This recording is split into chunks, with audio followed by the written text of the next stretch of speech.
61장 하반부입니다. 지난주 상반부가 아름다운 사람이어서 하반부는 아름다운 삶으로 정했습니다.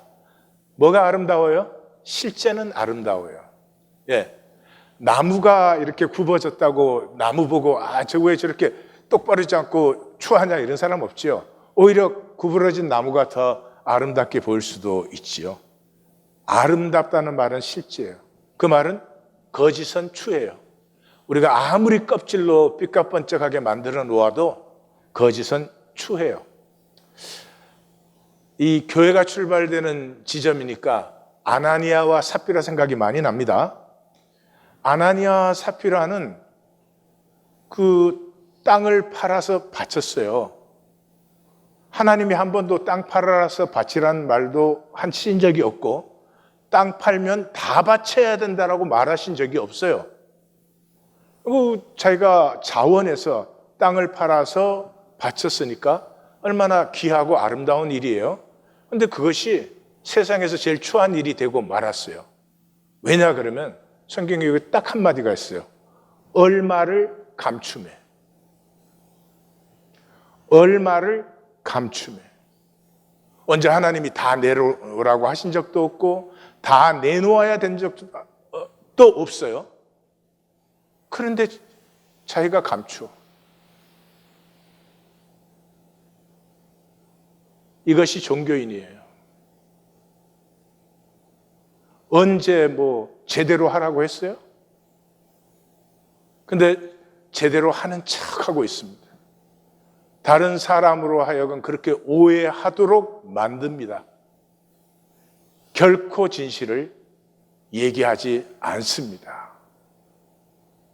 그래서 종교가 추합니다. 이 세상에 종교를 보고 아름답다고 하는 사람은 아마 거의 없을 것입니다. 60장과 61장은 구원받은 남은 자들, 우리의 정체성과 사명이에요. 60장 시작이 일어나라 빛을 발하라 이는 내 빛이 이르렀고 여호와의 영광이 내 위에 임했다. 너의 빛이 이르렀고 영광이 너 위에 임했어요. 그러니까 하나님의 선포예요. 너희는 구원받았다. 구원받았다는 말은 이제 생명의 빛을 밝히고 내 영광을 누린다. 이 생명은 사람들의 빛이다 그랬죠. 그러니까 구원받은 사람은 생명을 사니까 빛을 삽니다. 그리고 구원받은 사람은 하나님의 생명이 피어나고 있으니 하나님의 영광을 살지요. 61장은 그 하나님의 선포에 대한 우리의 고백의 화답이에요. 주의 영이 내게 임했으니 이는 여호와께서 내게 기름을 부으셨다. 그래서 우리는 구원받은 자들이다. 그래서 한마디로 말하면 기름 부음 받았다. 기름 부음 받았다는 것은 하나님의 것으로 인치셨다. 하나님의 것으로 하나님이 선포하고 주장하셨다 그런 뜻이에요. 그러니까 이제 세상 자녀로 살 수가 없는 사람들이에요. 그래서 그 기름 부음을 받은 자는 뭐예요? 보내심을 받았어요. 선포하기 위해서. 거짓에, 이 세상은 전부 거짓이잖아요. 거짓의 최고의 대적은 선포예요. 거짓은 싸울 필요가 없어요. 만약에 제가 신학교 다닌 적도 없고 안수 받은 적도 없고 그런 가짜 목사다. 그런데 왜 가짜가 진짜 늘어대서 그렇게 싸울 필요가 하나도 없어요. 그냥 저 사람 신학교 다닌 적도 없고 안수 받은 적도 없어요. 그러면 끝장나 버리는 거예요. 거짓의 가장 강력한 것이 실제, 진실을 선포하는 것이에요. 그래서 여기서 제일 중요한 건 뭐예요? 이것이 구원받은 자예요. 이것이 구원받은 자예요. 빛으로 살고 영광을 누리고 하나님의 것으로 인치심, 기름 부음을 받아서 이제 이 헛된 세상 속에서 진실과 실제를 선포하는 사람으로 사는 거예요. 그러니까 종교의 구원에 쏘으시면 안 돼요. 종교는 멤버십을 모집하는 거예요. 교인을 늘리는 거예요. 그래서 교회당만 왔다 갔다 하면 구원받았다고 해줘요. 고마운 일인데 능력도 없어. 복도 없어. 거듭났다고 하는데 차원 전환이 전혀 안 됐어. 그 언제까지 그 가짜를 붙들어지고 있을 거예요? 아닙니다. 60장, 61장에서 제일 중요한 것은 가짜 구원에 속으시면 안 돼요. 그러면 어떻게 하면 이 참된 구원의 전환이 임하는가? 그것은 남은 자들의 고백에서 선명하게 나타나죠.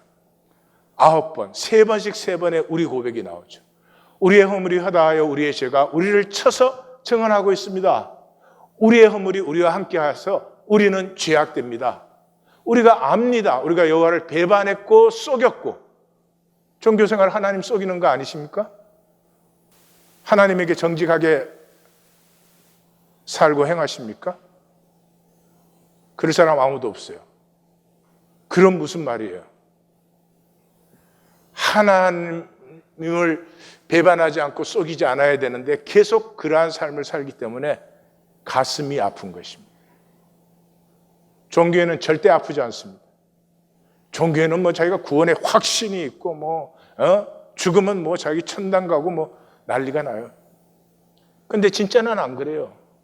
진짜 효자는 아무리 부모에게 잘해줬어도 부모를 생각하면 가슴이 아파요. 그게 효자예요. 효녀고. 종교인은 가짜예요. 그래서 우리가 불순종하고 폐역하였습니다. 총 결론이 뭐예요? 거짓말을 마음에 잉태하여 낳으니. 이 세상은 거짓말로 만들어져 있어요. 좋다 나쁘다의 문제가 아니라 그렇게 되어 있어요. 부부 사이에조차도 진실을 말하기는 굉장히 어렵고 힘듭니다. 거짓말이라는 뜻이 무엇이에요? 우리의 말이 거짓이면 모든 실제를 다 폐해버렸어요. 그럼 남은 건 인간 개인밖에 없어요. 인간 개인은 거짓으로 하는 것이니까 오늘 우리가 좀 그 부분을 볼 것입니다. 그래서 예수님은 자기를 믿는 유대인들에게 이렇게 말했죠. 너희는 너희 아비 마귀의 자식이고 너희 아비의 욕심을 따라 산다 그랬죠. 그게 예수님을 종교적으로 믿는 유대인들에게 하신 말씀이에요. 그래서 그 결론이 뭐예요? 거짓을 말할 때마다 제 것으로 말하나니. 종교인들은 뭐 하나님 은혜 구원 입에 달고 살아요. 그러나 하나도 진실이 아니에요. 제 것으로 말하나니 이는 그가 거짓말쟁이요 거짓의 아비가 되었습니다. 거짓에서 우리의 실제는 완전히 박탈되어 버렸습니다. 교회당을 다녀도 하나님과 생명의 실제를 사는 사람들을 만나기가 힘들어요. 그 세상 거짓에 얼마나 시달려서 사는지 말로 다 할 수가 없습니다. 두 가지 기억하십시오. 이 거짓의 핵은 내 거라는 거예요. 내 거. 예? 예수님은 마태복음 18장이 교회론인데 교회론의 마감을 10,000달란트 탕감 받은 용서의 이야기로 마감합니다. 그런데 이 10,000달란트 탕감을 받은 자가 100데나리온, 그때 유대와 이두메 두 나라의 1년 세금 총액이 800달란트였어요. 그러면 10,000달란트면 어마어마한 액수입니다. 그걸 탕감받았는데 100데나리온이면 하루 일당이 한 데나리온이니까 100일치 그 동간의 멱살을 잡고 내 거 내놓으라는 거예요. 이 사람은 은혜를 모르고 안 받은 사람이에요. 왜요? 내 것 지키기 위해서. 그래서 은혜의 반대는 내 것이에요. 하나님의 나라는 반드시 함께 은혜를 누려요. 세상 나라는 내 것으로 이루어졌어요. 그리고 내 것은 네 것보다 잘나야 되는 거죠. 그래서 거짓의 핵은 내 것에 있다. 기억하십시오. 두 번째요. 하나님의 생명 영광 영이 회복되어서 기름 부음을 받았어요.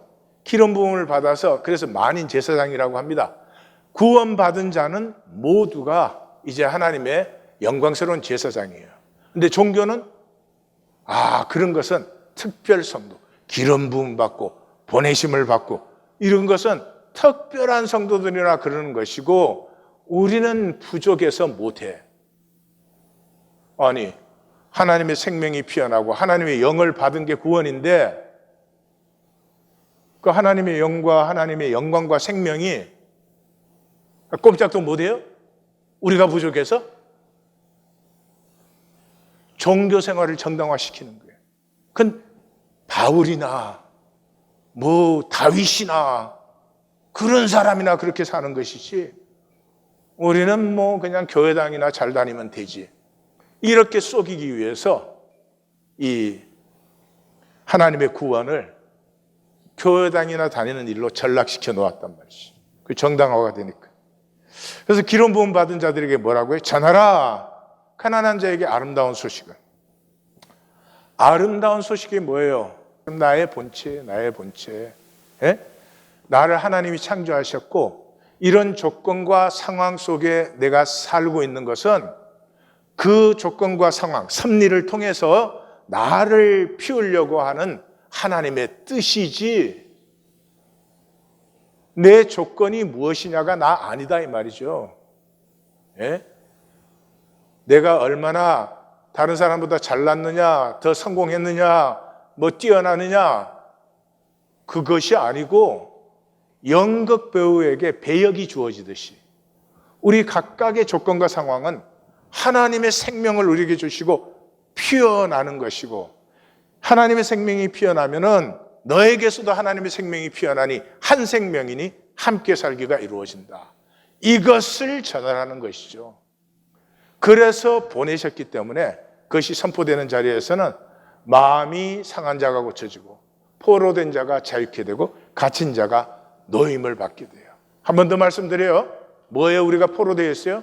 세상의 조건과 상황에서.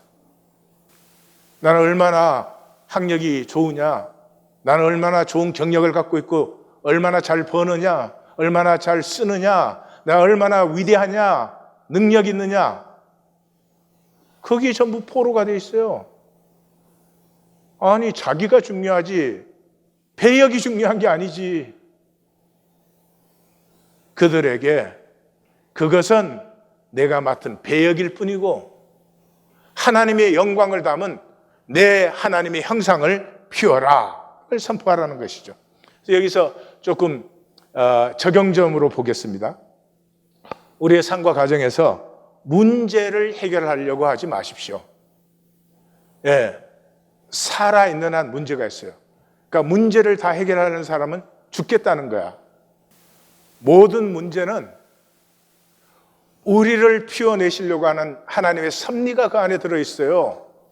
그래서 문제는 해결하는 것이 아니라 이 문제에는 하나님의 뜻이 들어있고 하나님의 인도함이 들어있습니다. 하나님 이것을 통하여서 나를 어느 자리로 어느 길로 인도하시려고 합니까? 하나님의 섭리를 선포하면 반드시 하나님이 이루시는 일을 찾고 따라가게 되어 있어요. 그렇지 않고 자기 생각으로 선악 따지고 분석 판단 정죄하고 고치려 하고 그러면은 그냥 우리 같이 되는 거예요. 예.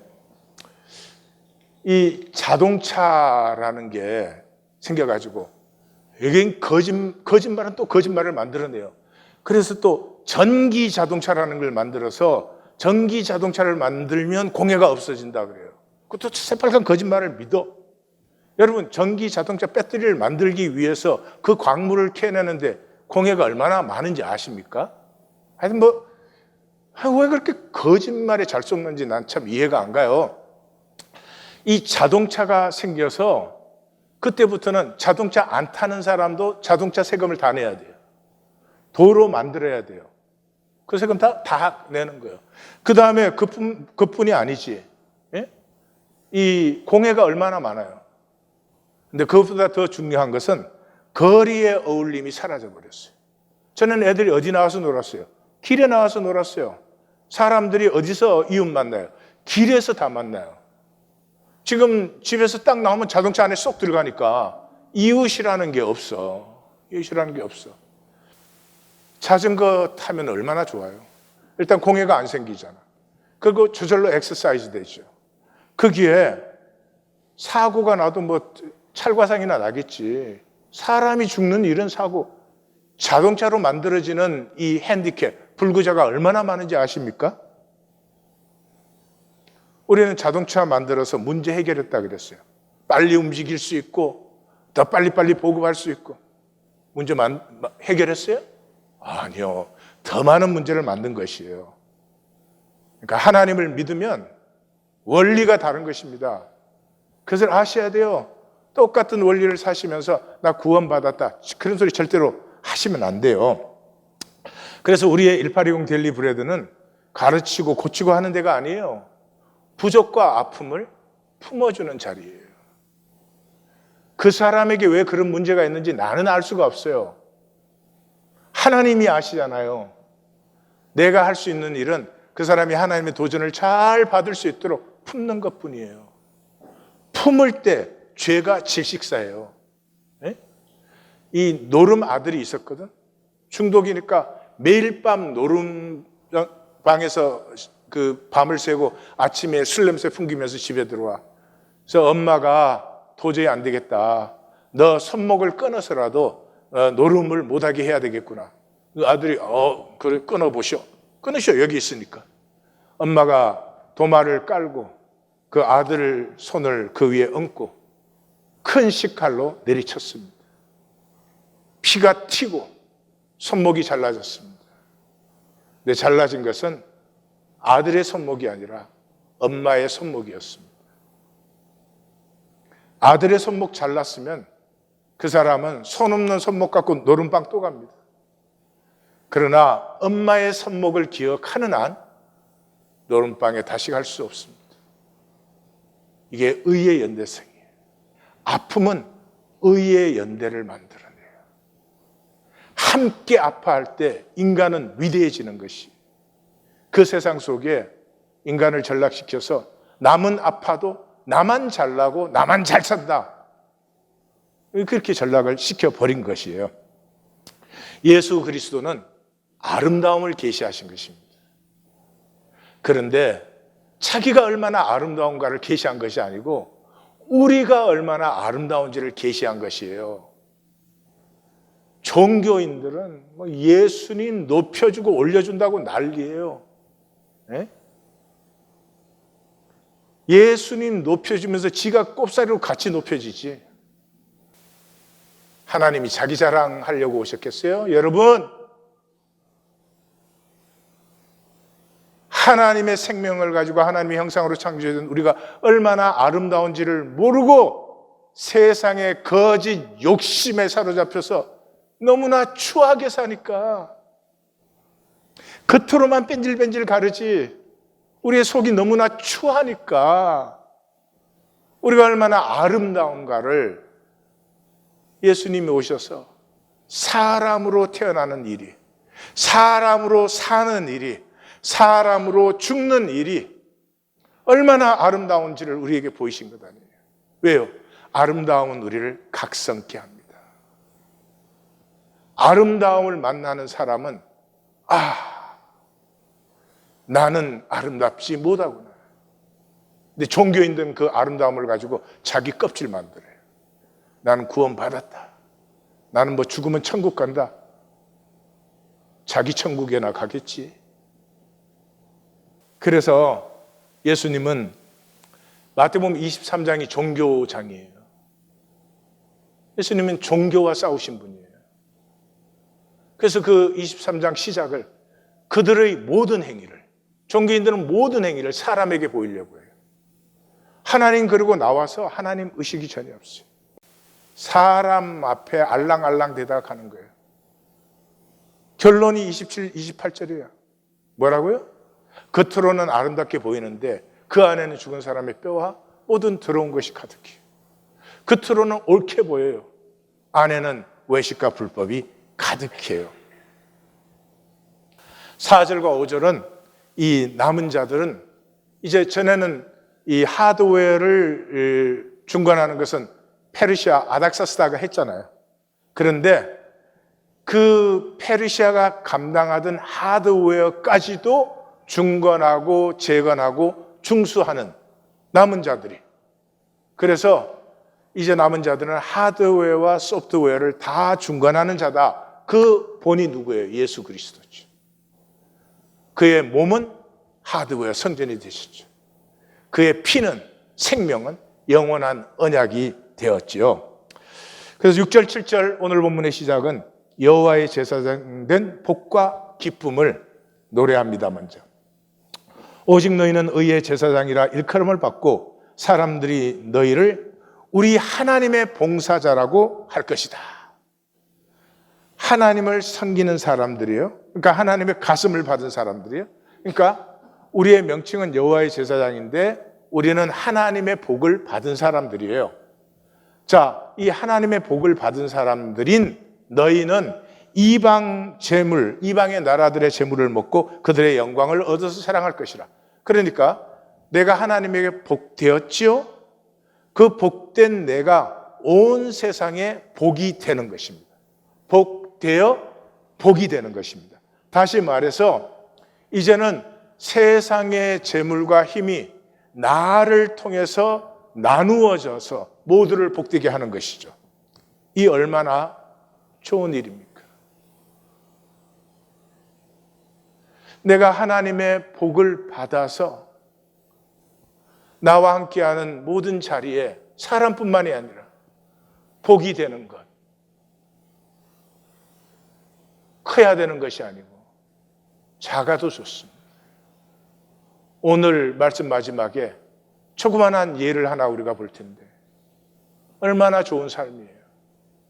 어떻게 끝까지 내 이익 챙기고 내 것 지키고 그렇게 삽니까? 우리는 그렇게 만들어지지 않았습니다. 결코 기쁘거나 행복할 수 없어요. 이 말씀의 이제 현장적인 의미는 물론 그 아닥사스다가 유다와 예루살렘을 중건하기 위해서 모든 것을 공급하는 얘기예요. 그런데 그 사건 속에서 선지자는 단순히 지금 예루살렘과 유다가 회복되고 중건되는 것뿐만 아니라 이 남은 자들을 통해서 하나님의 세계 전체가 중건되고 새롭게 세워지는 선지 비전을 보는 것이죠. 그래서 에스라서 7장 20, 21, 22에 잘 나와 있어요. 어떻게 이 예루살렘을 중건하게 되는지. 뭐 우리가 여러 번 읽은 말씀이니까 이제 제가 오늘은 그 총 결론이 소금은 정량 없이 하라. 소금은 정량 없이 하라. 여러분, 이 인류 역사는 소금에 의해서 만들어졌어요. BC 6000년에 인간이 소금을 처음으로 쓰기 시작했어요. 우리는 양수 속에서 이렇게 잉태되었잖아요. 양수와 피와 바다는 염분이 0.9%예요. 똑같아요. 그러니까 이 지상의 생명은 바다에서부터 올라온 게 분명해요. 소금을 일부러 먹을 필요가 없었어요. 사냥하던 시절에는. 왜냐하면 사냥하면은 그 고기와 피 속에 0.9%의 염분이 들어있기 때문에. 그런데 염분을 따로 먹어야 되는 시대가 이르렀어요. 왜냐 그러면 우리가 소위 말하는 농업혁명 시대를 일으켰어요. 자세히 말할수록 굉장히 불행한 시대입니다. 모든 조화가 깨어져요. 농업시대가 되면서부터 모든 게 함께 자라던 거 다 없애버리고 밀을 심는 데는 밀만 심어요. 이게 굉장히 자연의 조화를 깨뜨리는 것인데 어쨌든 농업을 하니까 그렇게 음식을 먹으니까 소금을 따로 먹는 시대가 들어오고 소금이 세계 역사를 지배해요. 제일 그 좋은 예는 로마예요, 로마. 로마는 그 조그만한 그 테베라 강 옆에 이렇게 마을이었죠. 근데 거기 염전을 가지고 있어요. 그래서 이때 이미 소금이 귀하고 중요하다는 걸 깨달아서 이 로마 사람들은 지중해 연안에 염전을 다 장악해 버리는 거예요. 그게 로마 제국이 일어난 거예요. 그래서 우리 월급을 셀러리라고 하잖아요. 이 셀러리가 솔트에서 나온 얘기예요. 솔저라고 하잖아요, 군인을. 세상에 월급 받는 첫 직업이 군인이에요. 그래서 그 소금으로 받았기 때문에 솔저라고 하는 거예요. 예, 여기 미국에서 남북 전쟁에서 북군이 이겼잖아요. 북군이 이긴 중요한 이유 중에 하나가 전쟁 시작될 때 북군은 이 염전이 중요하다는 걸 알았어요. 그래서 북군은 남쪽의 염전을 파괴하는 것을 주요 타겟으로 했어요.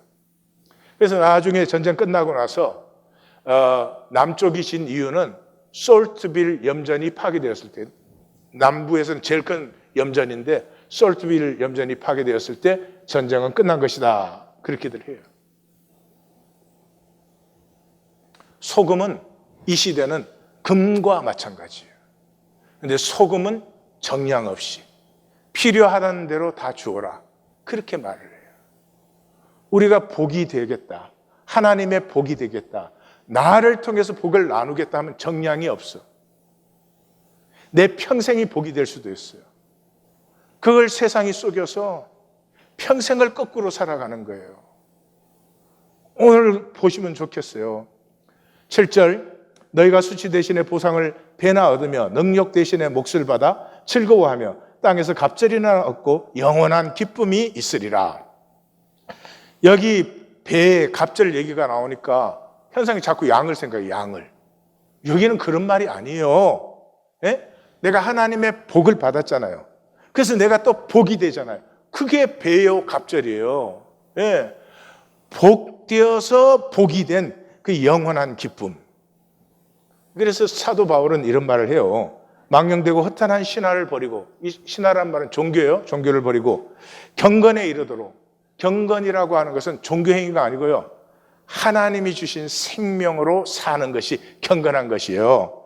그 생명을 경건에 이르도록 내 자신을 연단하라. 자, 하나님이 주신 생명을 살려니까 하나님과 얼라인 돼야 되잖아요. 하나님과 얼라인 되려면 내가 절제해야 되지요. 그래서 그게 연단이에요. 육체의 연단은 약간의 유익이 있으나 경건은 범사에 유익하니 금생과 내생의 약속이 있느니라. 최근에 재밌는 물리학 논문 하나를 읽었습니다. 근데 참 요즘은 돌들이 소리치는 세상이에요. 그 논문이 말하는 것이 구성 원소는 똑같아도 전혀 다른 실제가 된다는 거예요. 그분들은 그 얘기 하는데 나는 거기서 내가 읽은 건 뭐냐 그러면, 우리가 죽어요. 그러면 썩든지 불에 태우든지 그래도 구성 원소는 변하지 않아요. 이합권이 되는 구성 원소는 죽어도 그대로 있는 거예요.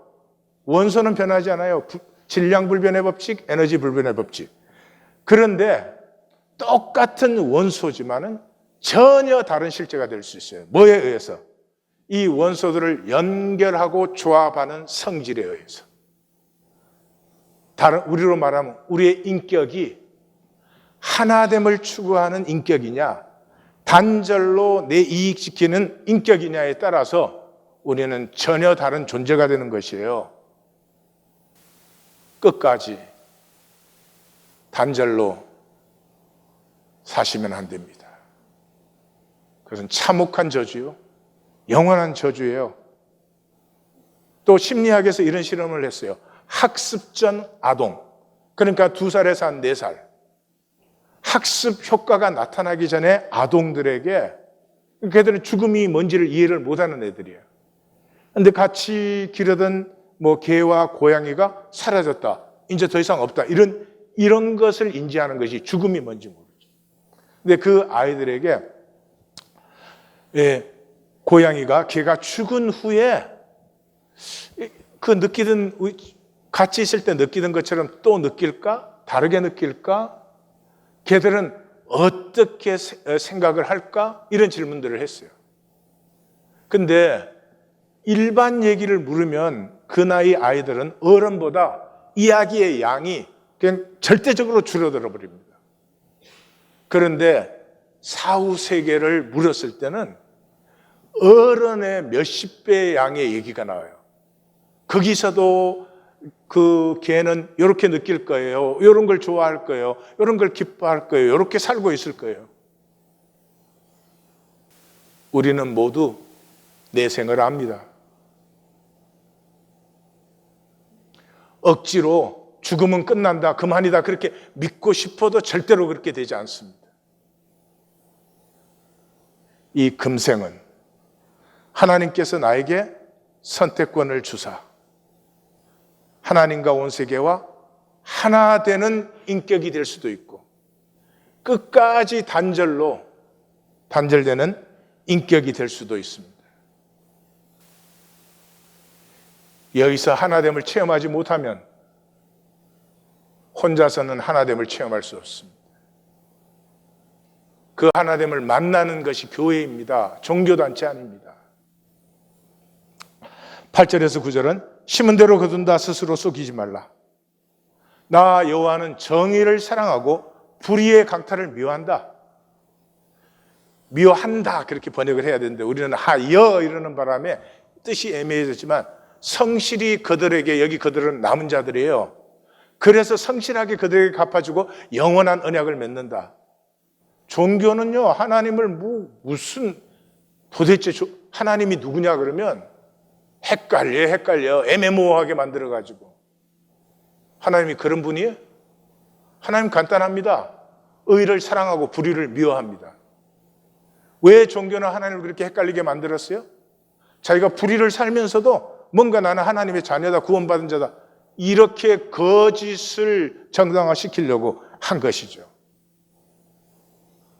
하나님은 의를 사랑하고 불의를 미워하십니다. 피어리에드 아닙니까? 그리고 반드시 이루십니다. 내가 요령 부리고 종교생활로 그것들을 쓱 커버업 할 수 있지만 그것은 현상의 세계에서만 가능합니다. 내 육신을 벗는 순간 그것은 우리의 거짓과 괴계로 드러날 뿐이에요. 9절, 그들의 자손은 문나라 가운데, 그들의 후손은 만민 가운데 알려질 것이다. 무릇 이를 보는 자들은 그들은 여호와께 복받은 자의 자손이다. 이렇게 번역해야 맞아요. 근데 자가 빠져서 복받은 자손이다 이렇게 되어 있는데 복받은 자의 자손이다. 그게 무슨 말이냐 그러면 영원한 언약, 본질은 현상 껍질을 벗은 후에 드러납니다. 예수님이 죽으셔야 부활이 일어나는 것과 마찬가지예요. 그러므로 살아있는 동안에는 이 영원한 본질은 절대로 피어날 수가 없습니다. 그래서 우리 하나님 교회에서는 많이 소개한 말씀이 히브리서 11장 13절이에요. 이 사람들은 다 믿음을 따라 죽었으며 믿음의 사람은 믿음으로 죽는 겁니다. 종교는 믿음은 뭐 집도 큰 거 같고 차도 좋은 거 타고 그런다고 하는데 그거 다 거짓말이에요. 믿음은 현상의 어떤 이익을 차지하는 것이 아니에요.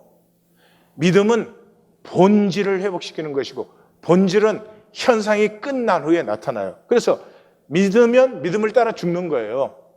그래서 멀리서 보고 환영할 뿐이에요. 그러므로 이 땅에서는 외국인과 나그네로 살아요. 이 땅의 주인이 되는데 관심이 없어요. 왜냐 그러면 더 좋은 본향을 바라보기 때문이에요. 이것이 믿음의 도전이에요. 그런데 제가 이 9절 요약을 그랬잖아요. 복받은 자의 자손이다. 그러니까 내가 믿음으로 살면 이 믿음의 복은 내 살아생전에는 안 나타나요. 그런데 내가 그 믿음을 살면 부모는 자식에게 세례합니다. 삶으로 세례합니다. 이 자식이 부모의 삶의 영향권에서 벗어나는 건 엄청나게 힘든 일이에요. 그런데 만약에 부모가 믿음으로 살았다면 그 믿음은 반드시 자식에게 세례되어지고 내가 살았던 것이기 때문에 자식의 세대에 그 복이 나타납니다. 여호와께 복받은 자의 자손이라. 좀 우리 자식들에게 진짜 유산을 물려주십시다. 아멘. 복되고 영원한 유산을 물려주십시다. 아멘.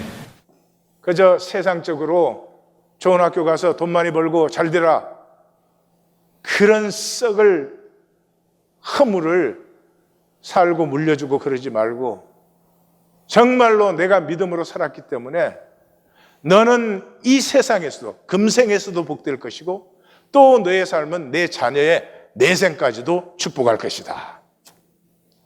이것이 믿음이죠. 10절에서 11절은 하나님 여호와의 기쁨 누림이 이 하나님 나라를 피워냅니다. 하나님 나라는 우리가 못 세웁니다. 우리가 만들 수 없습니다. 그럼 어떻게 합니까? 하나님 우리를 통하여서 하나님 나라를 세우는데 우리가 기뻐할 때, 하나님을 기뻐할 때 하나님의 나라는 피어나는 것이에요. 그래서 10절에 내가 여호와로 말미암아 크게 기뻐하며 내 영혼이 내 하나님으로 즐거워하리니 그가 구원의 옷을 내게 입히시며 나를 구원하셨어요. 그러면 공의의 겉옷을 내게 더해요. 내가 구원받았으면 공의의 겉옷, 그러니까 의가 내 삶에 반드시 나타나게 되었어요. 그때 신랑이 사모를 쓰고 신부가 보수로 단장한 같은 기쁨을 누리게 되는 것이죠. 그래서 구원의 기쁨이 내게 있을 때, 구원의 기쁨이 있으면 의가 피어납니다. 종교인은 온갖 거짓과 못된 짓을 다 하고 돌아다닙니다. 왜냐 그럼 구원의 기쁨이 없기 때문입니다. 그리고 의가 피어날 때 하나됨을 누리기 시작합니다. 내게 피어난 의지만 내 공로라 이렇게 말하지 않습니다. 그 의 속에서 하나된 것을 누리게 되는 것이죠. 이 현장의 의미는 뭐예요? 아닥사스다가 하나님의 뜻을 따라서 예루살렘을 중건보수하였을 때 그 반란을 진압하고 전쟁에서 승리해서 기쁨이 충만한 것을 얘기하지만 이 선지는 그것을 훨씬 넘어서 남은 자들이 의로 성육됨으로 제사장 관을 쓰고 봉채는 이제 신랑이 처가에 보내는 신부에게 보내는 비단 옷감과 보석 그런 것인데 봉채 받은 신부의 기쁨을 남은 자들이 누리게 될 것을 바라보는 거죠. 그래서 땅이 싹을 내듯이 동산이 그게 뿌린 것을 움돋게 하듯이 주 여호와께서 공의와 찬송을 모든 나라에 솟아나게 하시리라. 너희가 내 기쁨을 누릴 때 공의 찬송이 만방에 피어난다. 그러니까 교회당에 나오시는 이유는 딱 하나예요. 기뻐하기 위해서. 구원받은 자는 반드시 기뻐합니다.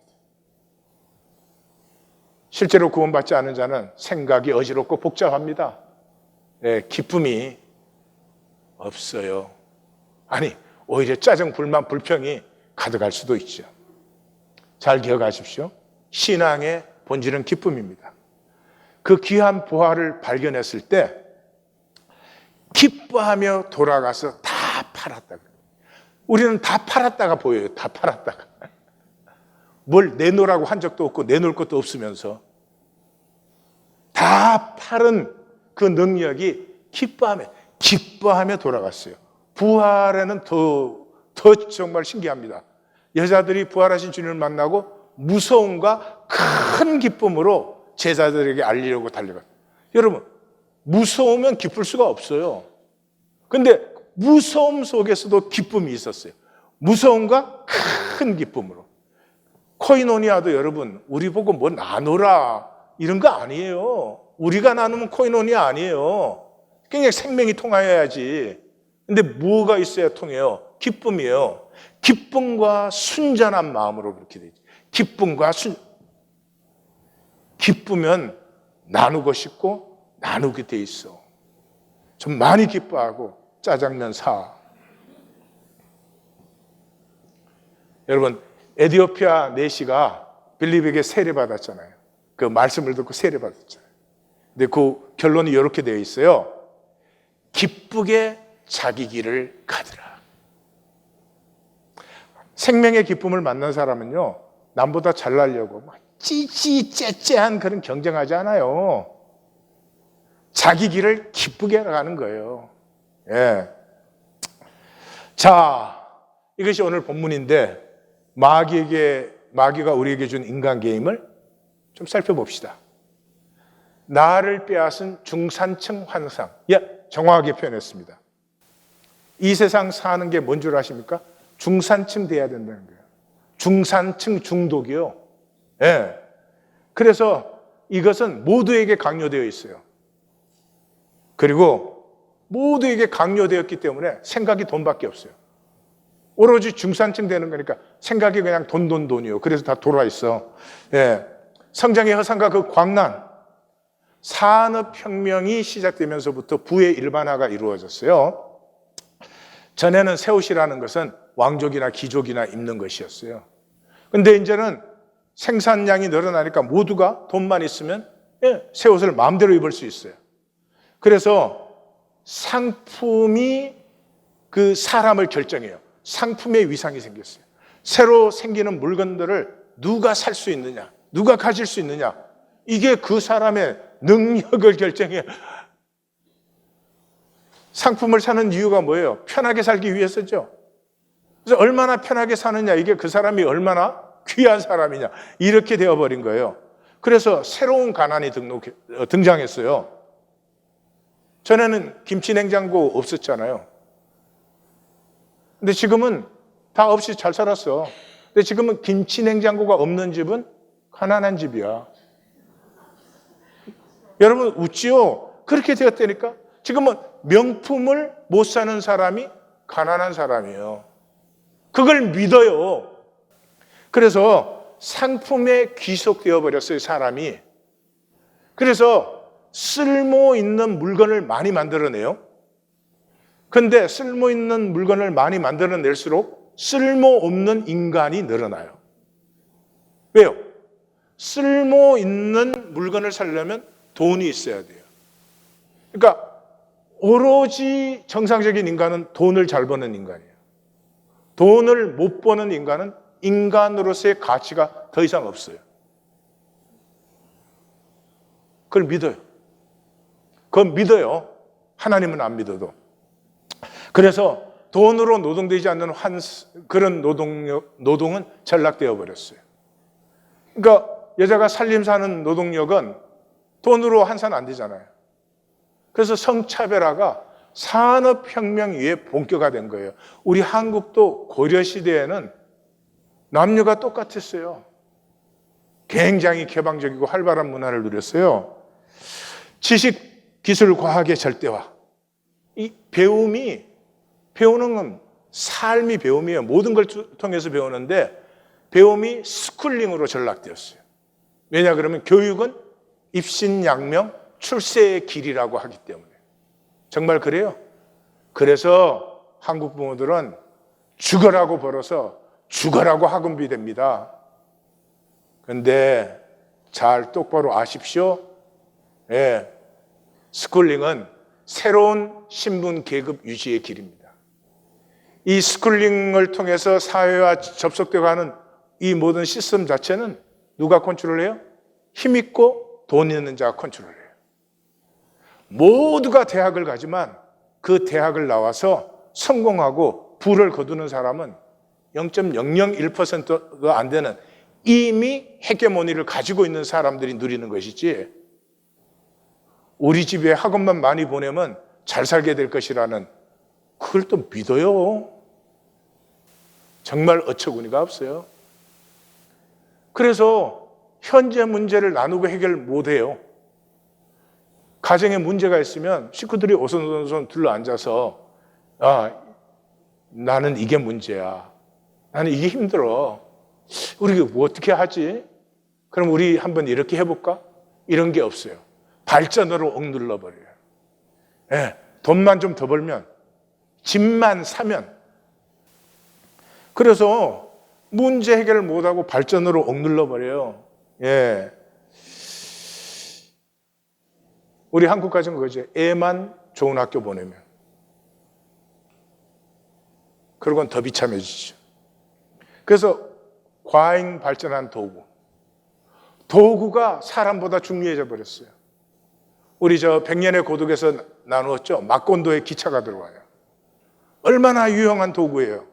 근데 그게 들어오면서부터 바나나 농장은 시스템화되고 착취가 이루어지고 학대가 이루어지고, 거기에 저항하니까 그냥 다 죽여버리고.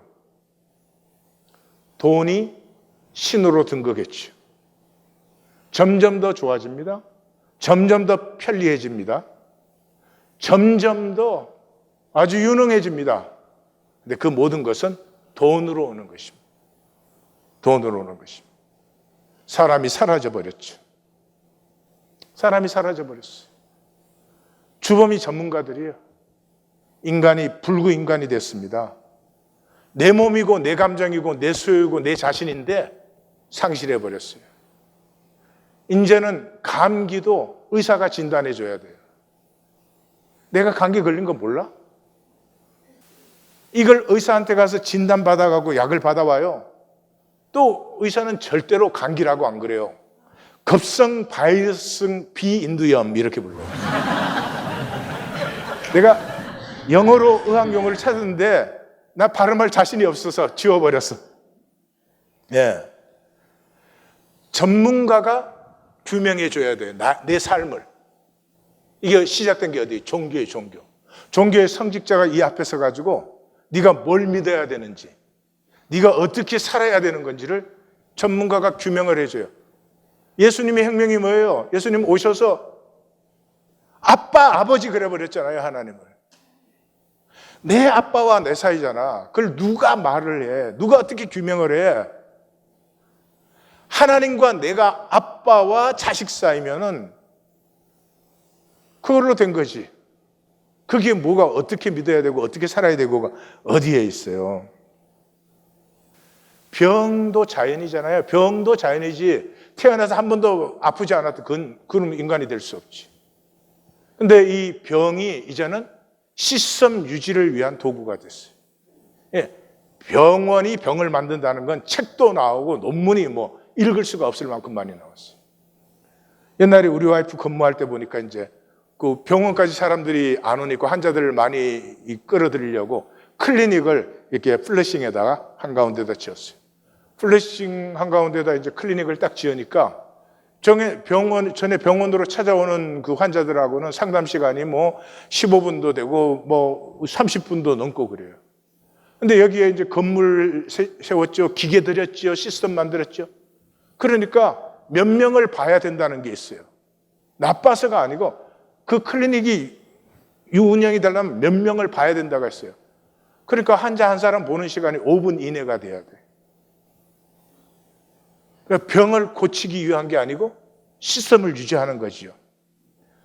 그래서 그리고 또 기계를 다 들여놨으니까 기계 값을 갚아야 돼.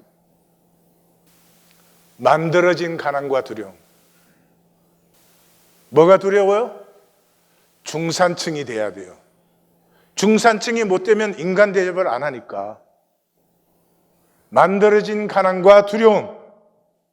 그래서 의식주가 넘치는데 가난한 거예요. 가난하다는 말은 먹고 입고 살 집이 없고 그런 거예요.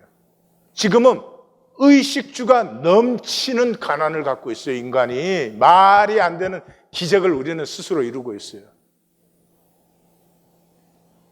그래서 제도적으로 소외됐어요. 우리가 사는 지역도 우리 마음대로 살 수 없어. 인정받는 지역에 살아야 돼. 차 아무거나 탈 수가 없어. 사람들이 그래도 인정해 주는 차를 타야 돼. 자녀 학교도 우리 아이에게 어느 학교가 맞는가 이렇게 생각할 수가 없어요. 사람들이 이렇게 물을 때 대답할 수 있어야 돼. 하버드 이렇게 힘차게 한 다음에 서로 옆에 있는 학교예요.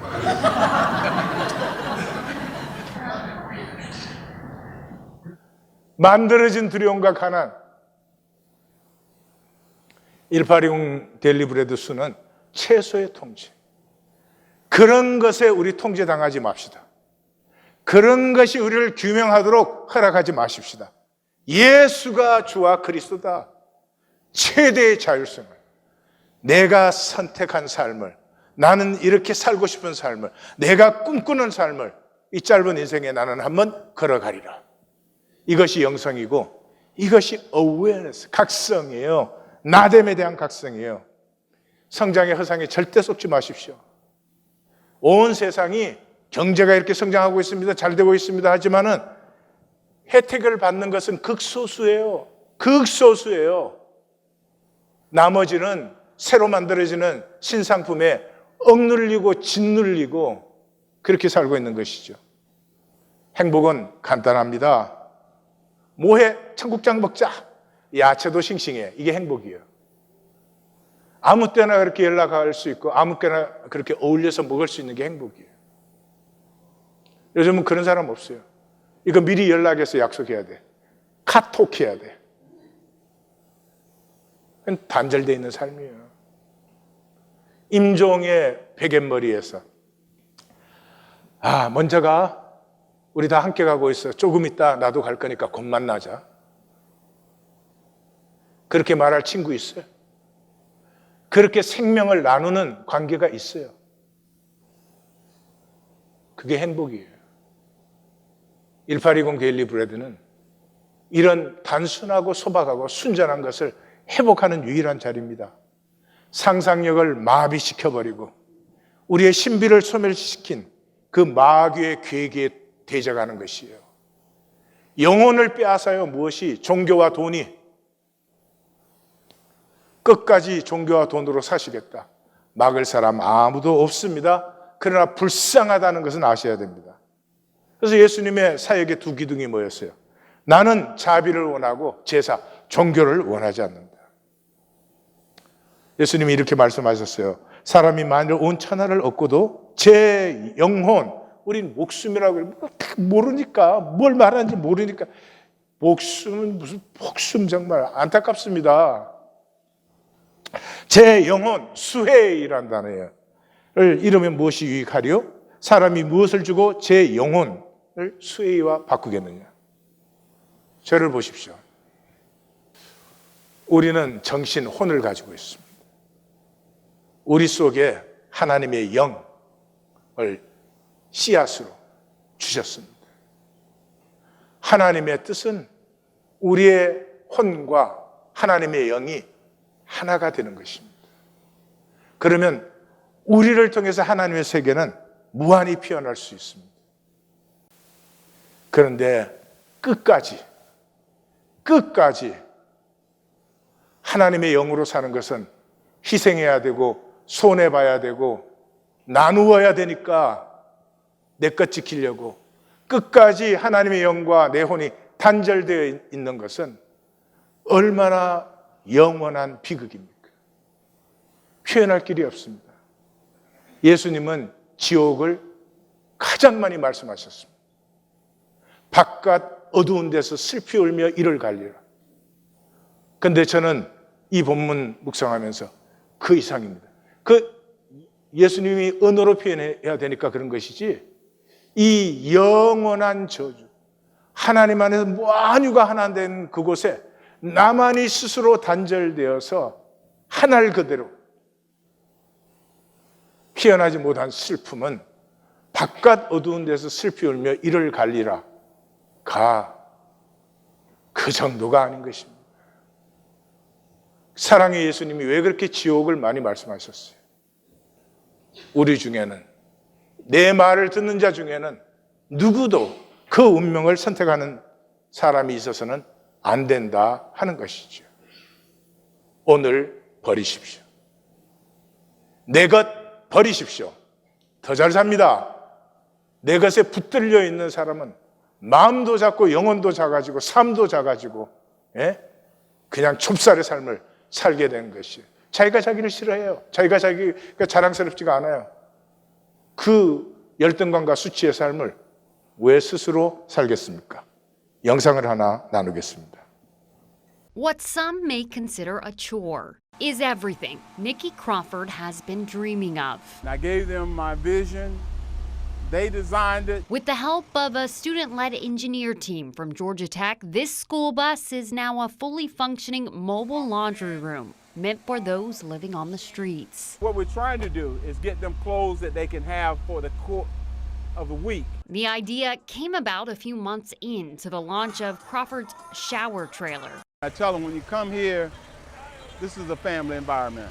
We want you to come here, feel comfortable, get you something to eat, get you a shower. And Nikki hasn't just stopped there. He's created a community about meeting people where they are, from getting folks haircuts to health checks to even a hot meal. I've always had a love for people that were less fortunate, because other than the grace of God, it could be me. 저 니키 크로포드는 그냥 평범하게 노동하시면서 살던 분이에요. 저분이 은퇴할 때가 아틀란타 그 올림픽 위에 사람이 글로 몰릴 때예요.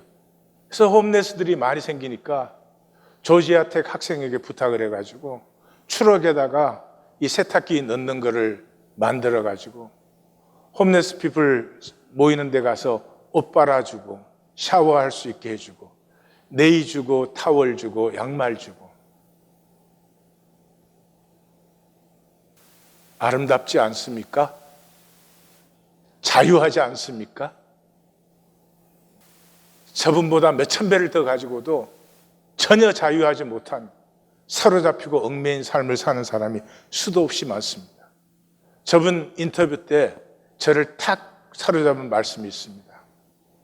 If you sit and talk, it's just family. 그 홈레스 분들이 곁에 가서 얘기를 해보면 그 사람이 가족이에요. 내 혈통만 가족이에요? 내 혈통만 가족이에요?